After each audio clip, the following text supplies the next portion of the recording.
Borrowing from donors is a concept that really set me free in terms of being able to work with people who I'd love to be able to involve in my ministry, but not have them feel like I was treating them like an ATM machine. So the concept of borrowing from your donors is really looking at your donor and saying, okay, what does this person really love to do? Hey, everybody. Welcome back to the Follow to Lead podcast, a Christian leaders podcast powered by EBEB Solutions, energy benefits for every business. Go to ebebsolutions.com today and get your free energy audit. It can literally save you time and money. Today on the episode, you are going to love Doug Shaw. He's a wise voice of an older generation, and I'll be honest, I wanted to just sit with him for hours. Doug Shaw and I talk about servant leadership. We talk about his latest book, Curative Culture. We talk about what it means about leading without formal authority. He's also a nonprofit expert, and we explore fundraising through relationships, values-driven leadership, and how faith, family, and generosity really shape teams and impact. Doug does a great job of talking about his faith in his workplace, where it's not necessarily a faith-driven business. A lot of you are going to relate to him, and I think you're going to be even more impressed with the wisdom he brings to the table. So now, here's a quick word from our partners and my conversation with Douglas Shaw. And don't forget, stay all the way to the end for the coaching question. How can you actually apply this episode to your life? Hey, everybody. Welcome back to the podcast. I'm so excited to introduce you to Doug Shaw. We're going to get into his history just a bit. But as you know, this year we're asking one question to start off every episode. And in the month of March, the question is this to you, Doug. How do I lead when I don't have a title or authority? Well, I think it starts with who we are. It starts with who we believe in, what we believe about ourselves, what we believe about our God. I think about Christ coming as a servant leader, and I think we can serve no matter what our title or no title. If we can be ourselves, we can approach people in a manner that we become servants first. And I think that's a key part of leadership in any form, to be a servant first. And we can do that without title, by serving those around us, by caring about people, by setting examples, but also realizing we have clay feet just as much as anyone else. So I think for me, it starts being a servant first. Suppose you're sitting across from a young entrepreneur or executive who's just really getting started. What does serving look like when you feel like you work for everyone? Oh, my. Well, I can remember those days. Let me say that. I remember being 30 years old thinking, I don't want to make any mistakes. Lord, please help me learn from everybody around me so I don't have to make their mistakes. I don't want to make any. And that lasted about 5 minutes at most. I started to realize one of the biggest teaching moments was just that I had to come to realize I'm going to have to make my own mistakes. And as a person at that time, I remember looking around. I was trying to find a model, and I was trying to find who could I follow and who did I want to be. So I was realizing that I really was just trying to get my feet under me. And I think that whole process was really, I had to fall back on, again, what do I really believe? And if what I really believe is I am here to glorify God, I'm here to do my best so that I can do it unto Him. I know I began my own journey working in a relief and development organization right after I graduated from seminary. I got recruited right out of seminary. And I remember my boss saying, Doug, I know you graduated. You're not going to be a pastor or a missionary. And which is what I thought. Those were the only two options I thought existed at the time. And clearly wasn't the case, but that's what I thought. It turned out I wasn't going to be either one. So I found myself working for a man who traveled extensively all over the world, and I was his assistant. And I came into the organization and I realized that I really don't know anything about what I'm just been recruited to do. I had not had any experience. He hired me for who I was and what he knew about my character. more than what I could do, more than what my experience was, because I didn't have experience. So I think character is such a critical part of, you can always be yourself, no matter what age or how much experience or what you're being asked to do. It's who you are. Do I treat other people the way I would like to be treated? Do I follow through? Do I strive for excellence? Striving for excellence is a huge thing to me. And it is part of curative culture, is striving for excellence in my mind. So I can do that at any age. But I can also not be afraid to say I don't know. I think that's such a critical part of starting out, and it's a critical part of ending up. I'm 73 years old. And if I can't say I don't know now, I've not learned anything in life. I love the posture of humility I hear in your voice as you talk. And I think it's a real gift to hear somebody with so much experience. You used a term in there that I wanted to drill down on, curative culture. It's the title of your latest book. This is, I think, by my account, your fourth book that you've written. You've mostly stayed in the development world, the fundraising kind of, that's really been the passion work that God's called you to, and you've led tremendously. What made you come up with curative culture, and give us a working definition that we can put some handles on? Sure. I think, first of all, let me speak to what led me to it. I founded my own company almost 32 years ago now, Douglas Shaw and Associates, and we are a fundraising company, and that's why I've spent so much time writing about fundraising. But in starting that company, I really wanted to be intentional about the culture that I built. In the book, I write a lot about some of my experiences that were not so fun. In fact, they were quite toxic. I realized that many of us have been in toxic situations. In fact, I was speaking to a group of 1,300 leaders last summer, and I said, raise your hand if you've never worked in a toxic environment. One person raised their hand. Wow. And then somebody at that table where that person was leaned over and said, she's lying.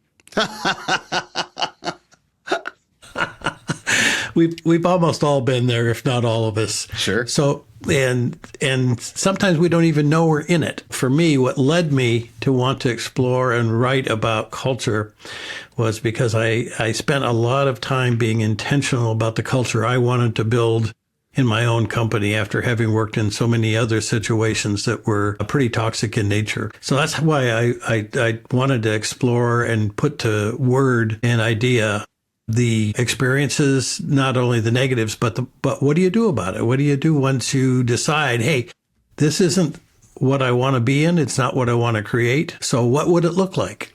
And so I spent some time trying to look for it. Everybody knows what toxic is. You don't really have to define it for them.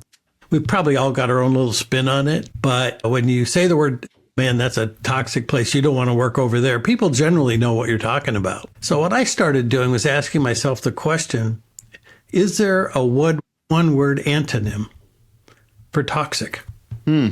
So I started looking, and I spent a lot of time in definitions of words. Words matter to me. So I spent quite a bit of time looking. I came up with a whole long list of words. And finally, I remember sharing with my wife at breakfast one morning, I think I found the word I was really looking for. And that was curative, and which is in the Latin, it's curare, and it means to cure or heal. Now, by that, I don't mean that we should become therapists or doctors for our employees or coworkers, but rather be in a healing and a caring environment and being intentional in creating an environment where people can feel safe, which I think is really critical.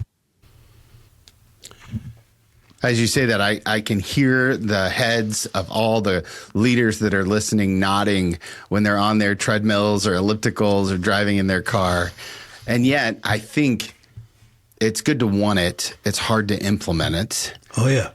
What's the first step in saying these are the boundaries of our curative culture?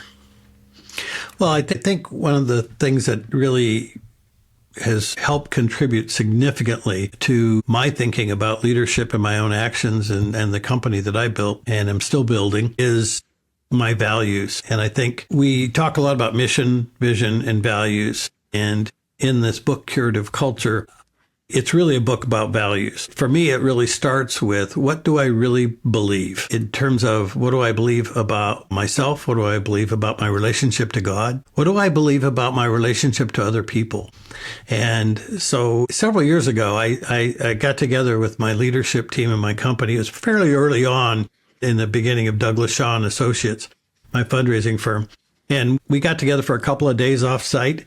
And we put together a value statement that still stands to this day, 30 some years later. And I look at it often. I try my best to invoke our values in the decisions we make and in how we treat people and how we treat our clients. And so I think the sense of what do you really believe and are you willing to put it out there? And I think that's a dangerous exercise, by the way, because once we put it out there, now we're going to be measured by it. And I realized that.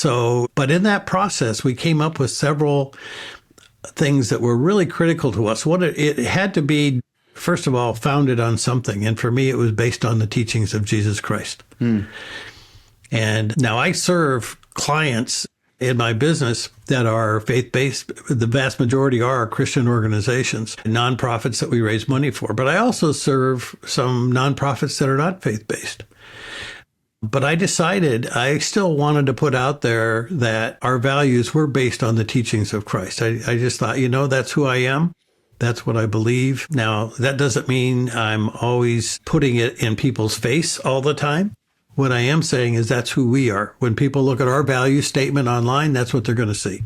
So based on what I believe about my relationship with Christ, we went ahead and we developed a list of values that really became and still are the guiding light for our company in terms of how we relate to each other. And those to me are really what I use as my guardrails every day in decision making and policy making and hiring, even in firing. It's do we tell the truth? How do we interrelate to each other? So it's really values for me. One of the things that you mentioned there is your faith and your values. And you and I kind of talked about this a little bit beforehand. The term that I love to use for a guy like you is sneaky Jesus.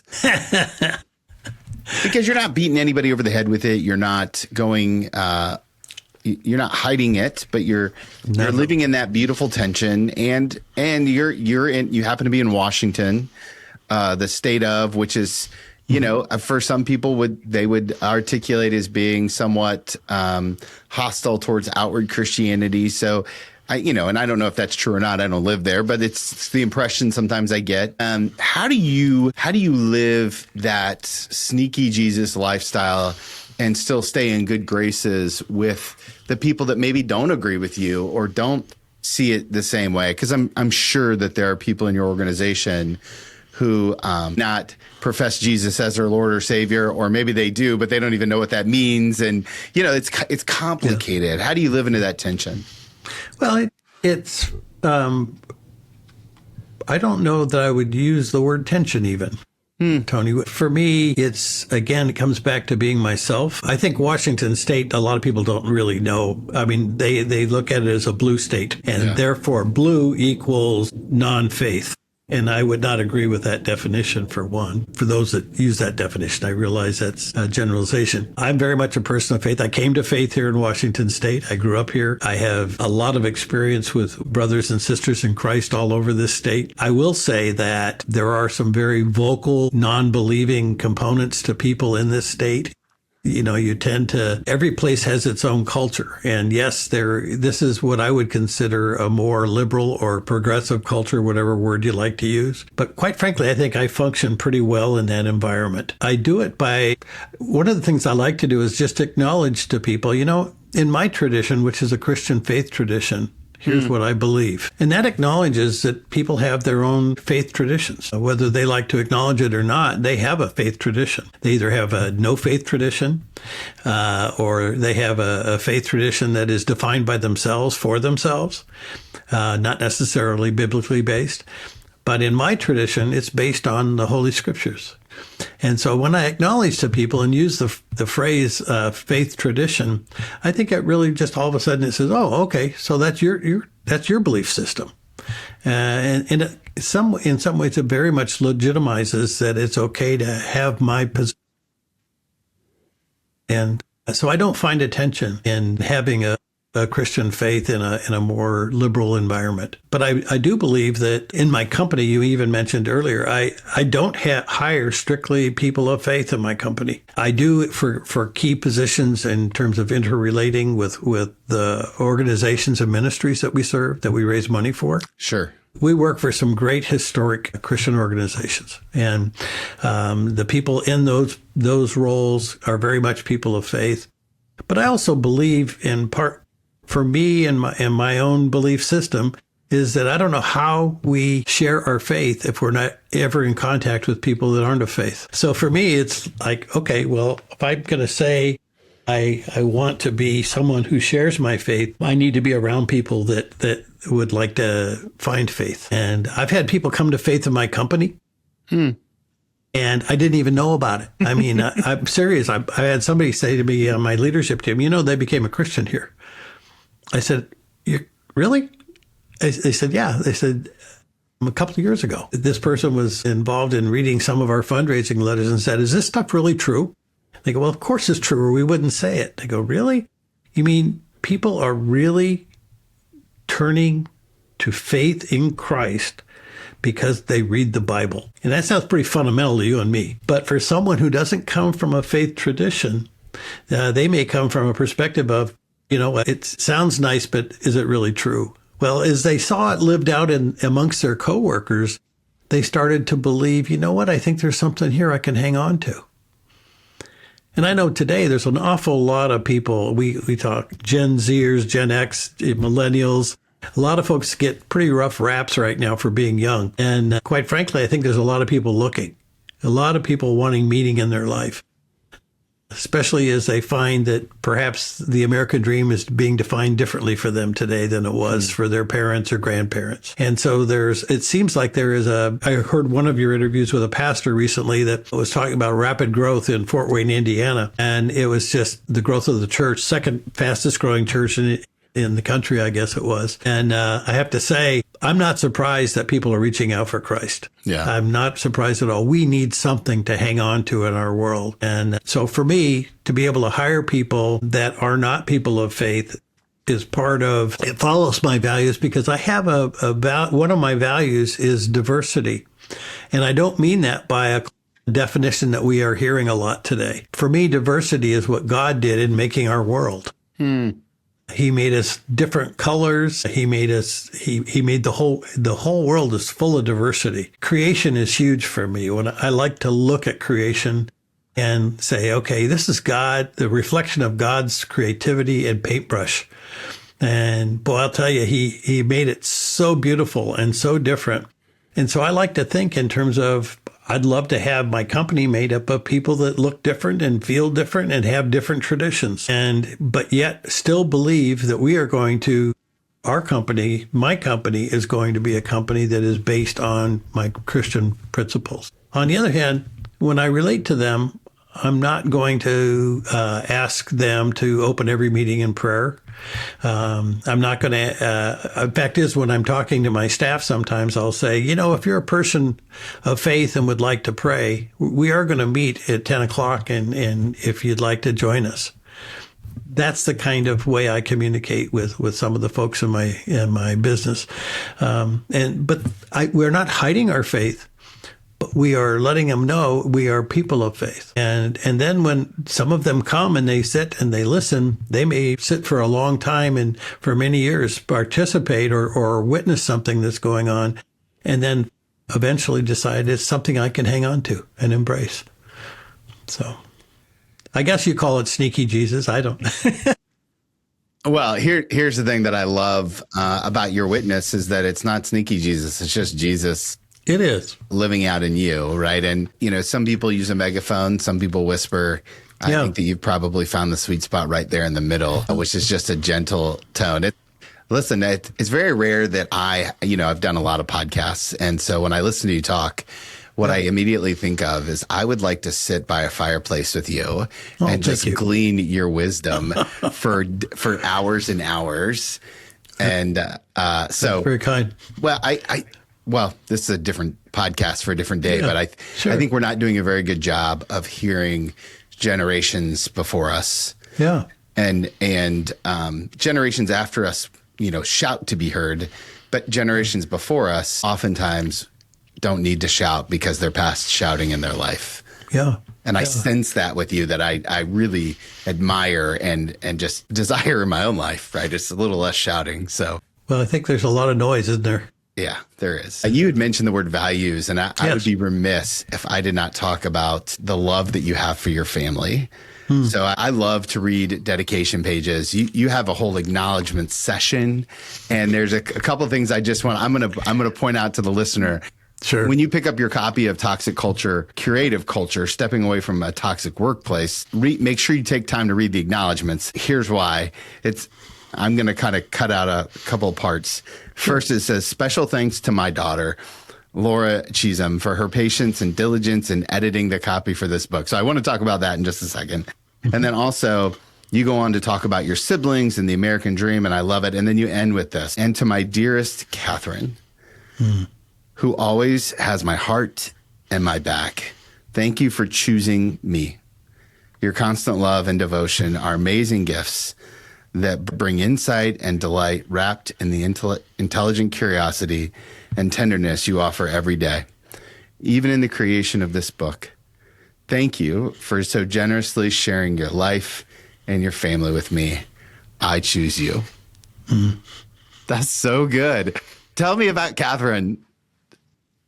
Well, Catherine is probably the only reason I'm sitting here talking to you, because she is a technologically talented person and I am not. So she got me all set up today so that I could have this interview with you.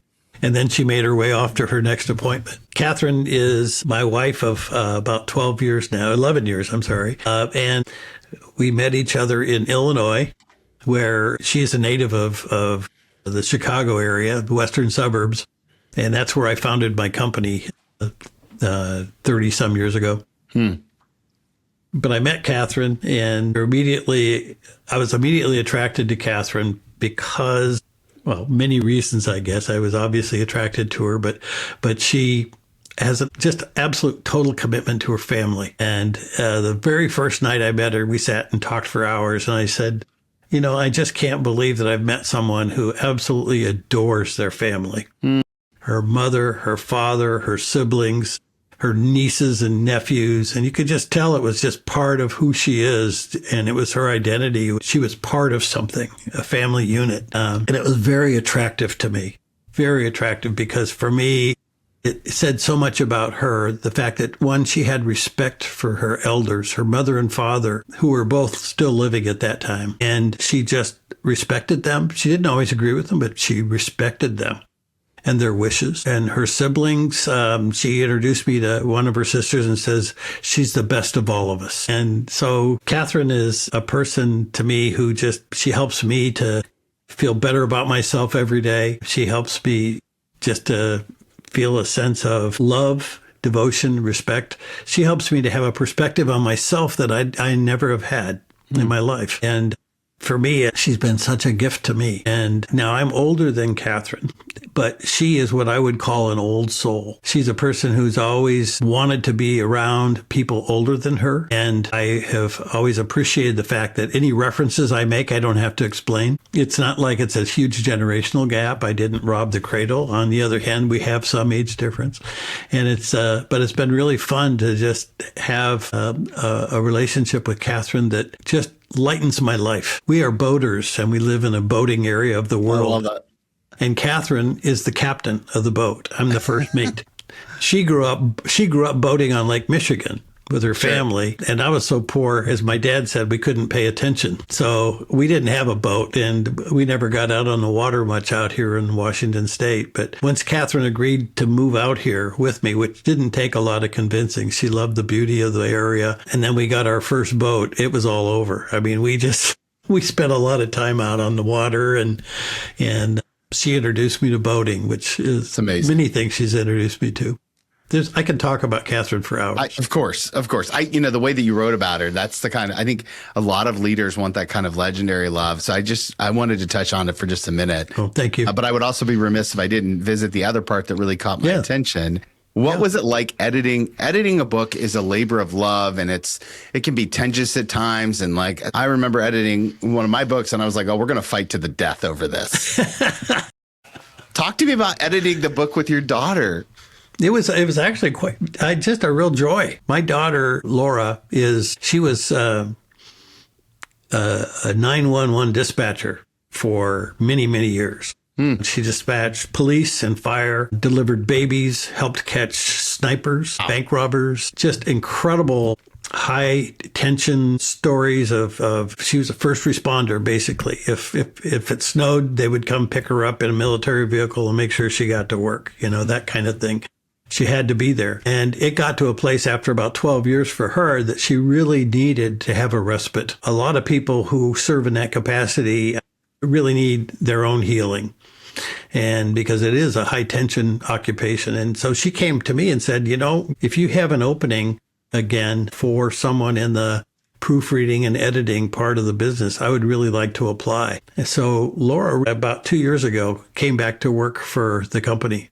I have the privilege of both having my son and my daughter working in my business. So Laura is a proofreader and editor by profession now. And when I got to a place about a year ago, when I was doing my final edits on the book, I said, Laura, I really need your eye. Would you be willing to sit down with me? And by that, I mean virtually. She lives clear across. She's on the East Coast. I'm on the West Coast. We sat in front of our computer screens, put the pages up on the screen, and we walked through them line by line. Oh, wow.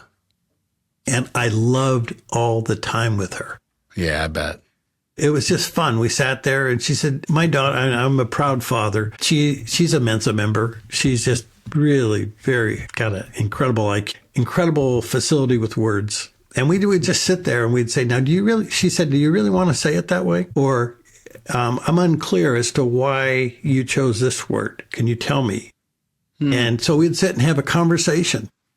And it was some of the most enjoyable work for me, sitting across from my daughter virtually, going through line by line and just saying, I think you're right. What would make it sound better to you? And she would tell me, well, I don't know. I might try this word. And it just got better. So it was very much collaboration. That's amazing. I can tell just how much you value your family. I think that's so important. I also would be remiss if I didn't talk a little about generosity and donor development. There are a lot of people who are listening right now who are executives and entrepreneurs. And I'm going to approach this from a little bit different angle because I end up doing a lot of development on boards. That's just part of the role. When you serve on a board, you should do development, in my opinion, and that's part of the gig. One of the things that I hear the most from very successful people is I can't ask people for money. And one of the things that I've learned is people who are really good at making money aren't always good at talking about or asking for money. And I'm wondering if you could give us a little bit of just maybe a couple of tips on how we can get better at doing development for the nonprofits that we serve on as board members of. Yeah, I love the question. Thank you. It was always a sticking point for me early on, especially, but I had the privilege of working with some really well-known and highly competent fundraisers who specialized in major gift fundraising and capital campaign fundraising, which is not the kind of fundraising I do. I do direct response.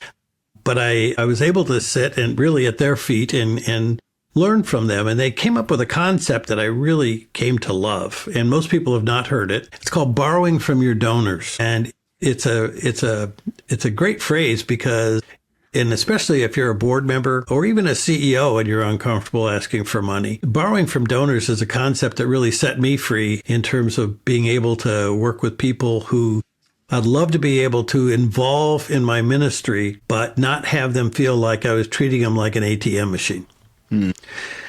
So the concept of borrowing from your donors is really looking at your donor and saying, okay, what does this person really love to do? For example, I was talking about boating earlier. Maybe there is a a donor that has a sailboat and they just love sailing, and you know that about them. And you say, you know what? I've got some friends of our ministry. I just love to be able to take them out on the water. Is there ever a possibility that you would, like on a Saturday afternoon, be willing to take 2 or 3 of our donors out and just kind of show them the ropes a bit, literally, and be able to just tell them how much you like what we do as a ministry. Just tell them that you like to give to us. And often a board member or a donor that you're borrowing from will say, you mean I don't have to actually buttonhole them? No, I'm not asking you to do that at all. I'm just asking you would you be willing to share your passion with them, not only for boating, but also for the organizations that you support. And it's a great way to get people involved, just being themselves, sharing what they do and what they believe in and what they support. And that's a great way to start asking people for money, is to be able to involve them in your life and in the things you enjoy. Now, they don't actually have to make an ask. They can just say, hey, I really like to support the local rescue mission here in town. People, really? What do you think about those guys? And pretty soon you're off and running. You're just talking, yeah, you know them? Yeah. Usually the questions people have is, do they really do what they're supposed to be doing with my money? And they go, oh yeah, I've been on the board there for 5 years now, and I have to tell you, I'm very proud of what they do. And if you'd ever like a tour, I'd love to take you. It's so easy. It's not like we have to just go and say, hey, will you give 25,000 or 50 or 100,000 to this charity of mine? That would be very awkward and, quite frankly, unsuccessful in most cases. But if you can engage someone in your own passions, I think that's when people really start to say, hey, if they like them, maybe I should take a look at them. So borrowing from donors is just a great concept, and you can use it in many different ways. Yeah, it's so good. I love it. It sounds very like I had a class in seminary about development, and one of the things that they talked about is the difference between friend-raising and fundraising. Big difference. And fundraising has such long-term impacts. Fundraising is just trying to accomplish a task. And so I think but I like the idea of borrowing. I'm just borrowing, right? Like I want to borrow some of your passion. I want to borrow some of your, I think that's really well done. Well, it's just what it does is it takes the tension out. And for one, if I could just tell you quickly, I was a vice president in a nonprofit, and I was responsible for fundraising. And I had a board member who I knew he had the capacity to give, and yet he hadn't given anything yet this year. And I was thinking, how will I approach him? And so I called him up and I said, hey, I wanted to figure out how to borrow from him. Well, he was an executive at a well-known organization in the area, and we wanted to have a major donor reception. And so I called him and I said, would you ever be willing to let us use your facility to have a major donor reception? And he said, well, let me check our schedule, but I can't think of any reason why not. And I was also wondering if you'd be willing to be a host that evening. He said, do you mean ask for money? I said, no, I don't expect you to ask for anything. I would just really enjoy it if you would be willing to welcome people to your company and help them to feel comfortable as the evening begins. I'm not asking you to be the MC, just to be a host and to welcome, because I think I could do that. And we have a great cafeteria here. He said, I'd love to provide some food for these folks. And pretty soon he starts thinking of things he can do. And so I'm saying, that'd be great. That'd be super. And he said, and by the way, Doug, I've already given, my accountant has told me I've given everything I can give this year. I said, well, I wasn't asking. And he said, well, I just wanted to get that out there. I said, that's fine. I said, I just really was interested in if you would help us host this event and offer your facility. So we had the event, and it was a nice event, and it was quite nice and successful, and donors felt appreciated and loved. Next thing I know, somebody calls me and says, hey, Doug, what did you say to this guy? I go, what do you mean? Well, he just brought in several shares of stock and put them on the receptionist's desk, and then wanted to give them at the end of the year. And so we went down and we took a look at it. And basically, it was a very nice $15,000 in stock gift that he gave. Never even asked for the money. Often that's the way it goes, is you just involve people. And then they start asking themselves, Lord, is there something here I should do? So good. Now, I'm not against direct asking. I want to say that loud and Sure. but it's easier than people think it is sometimes. Listen, the thing that I always put in consideration, it's not my money. It's never been my money. And so it's God's money, and God's going to do whatever he wants with it. And that's right. So then that's how I end up asking for money so much, is because it's just money. Yeah. I don't know. It is. That's right. You're either going to give it or you're not. And that's between you and God. So that's exactly right. That's good. It's good. Curative culture, stepping away from a toxic workplace. When the bold ones, my community, prays for this book, what is the prayer? I think the prayer is that for those who are looking for a different way to live, that they might investigate it. Because it is countercultural. Mm-hmm. It's basically saying there is not a high wall between business and humanity. So I think the prayer would be that people who are looking for a different way to live, a different way to lead, and even a different way to follow might investigate it. Yeah. Amen. Also, let me just say this. As somebody who reads a lot of books in the course of a year, I deeply appreciated the layout of the book, the margins. It's wide, and you don't always see that. And so sometimes tiny print's hard, especially in my mid to late 40s versus my early 30s. So thank you for that. Well, I try to leave room for people to interact with a book, to write in it. That's what I do with books. I'm a bibliophile. You'll probably see behind me here. I can tell. I had to move mine to another room because it was taking up the whole wall. Well, I love my books. They're like old friends. And I've got books that I've treasured on leadership and culture and so forth over the years. And I've written in them so much. To me, I appreciate those that leave room for me to interact with the author and say, hey, I'm not really in agreement with this, or tell me more, or whatever, or I think differently. So that was part of the reason for the layout. So good.